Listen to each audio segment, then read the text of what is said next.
अभी तो हम कृष्ण को देखकर ही कितनी लीलाओं में शंका कर बैठते हैं। चोरी क्यों की, माखन की तो अपराध है, चीर क्यों चुराई तो गलत है, पराई स्त्रियों के साथ रास क्यों किया ये तो अधर्म जैसा लगता है।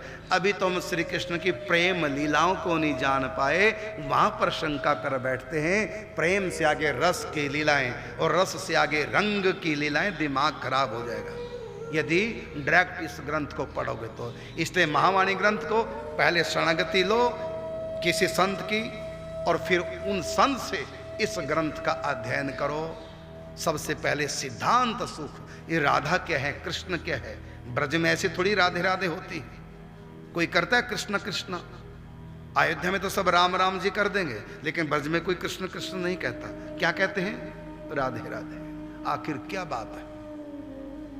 और राधा रानी, कृष्ण को कोई राजा नहीं कहता। हाँ, राम जी को कहेंगे राजा राम, लेकिन सीता को कोई रानी नहीं कहता। सीता रानी कभी सुना है शब्द? सीता देवी, सीता माता सब कहेंगे, लेकिन सीता रानी कोई नहीं कहता। कारण क्या? राम जी को राजा कह देंगे, लेकिन सीता को रानी नहीं। क्यों? क्योंकि जब राजा राम बने तो उस समय सीता जी वनवास नहीं हो गई, रानी का सुख नहीं। अकेले राम जी हैं राजा, गद्दी पर बैठे, बाएं भाग में रानी नहीं, वनवास नहीं है सीता उस समय। और लेकिन यहां ब्रज में उल्टा है, यहां कृष्ण राजा नहीं है, यहां ब्रज की रानी है। राधा रानी इसलिए कहलाती है, ये प्रेम की अधिष्ठात्री देवी ब्रज की राधा रानी है इसलिए।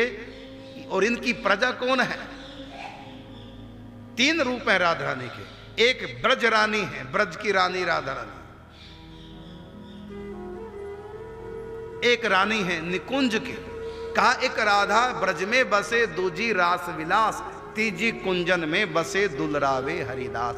एक ही राधा रानी 3 प्रकार की लीला करने के लिए 3 प्रकार के रूप बनाती है। तो एक उनका प्रेम का रूप, एक है महाराज के समय जो राधा रानी, वो है उनका रस का स्वरूप, और एक राधा रानी रंग का स्वरूप।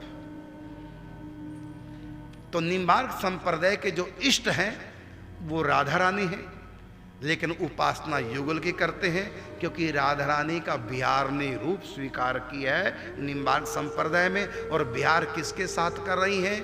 तो प्रीतम श्याम सुंदर के साथ, भगवान के साथ नहीं, क्योंकि यहाँ कृष्ण की भगवत्ता का प्रवेश राधा रानी के राज्य में नहीं है। प्रीतम के रूप में श्री कृष्ण, प्रेमी के रूप में श्री कृष्ण है, न कि भगवान के रूप में। हाँ, गोलोक धाम में थोड़ी थोड़ी भगवत्ता है, वो भी थोड़ी भगवत्ता।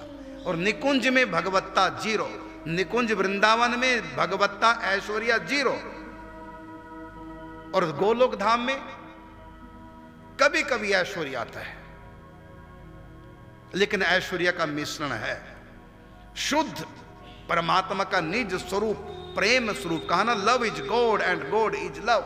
वेद ने जिसको रसो वैसा कहा, वो जो उनका सबसे गुप्त रूप है वह है निकुंज वृंदावन में, वही उनका निज स्वरूप है। प्रेम रस रंग ये भगवान का निज स्वभाव है। गोलोक धाम में ये कह लो कि निकुंज वृंदावन उनका घर है, गोलोक धाम उनका ऑफिस है, और ये सारे ब्रह्मांड उनकी फैक्ट्रियां, उनका कारोबार है।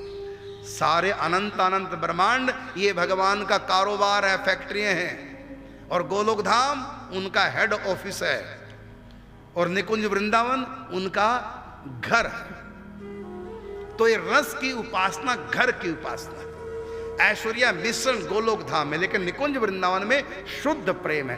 तो घर में शुद्ध प्रेम होता है, और ऑफिस में थोड़ा ऐश्वर्य। क्यों?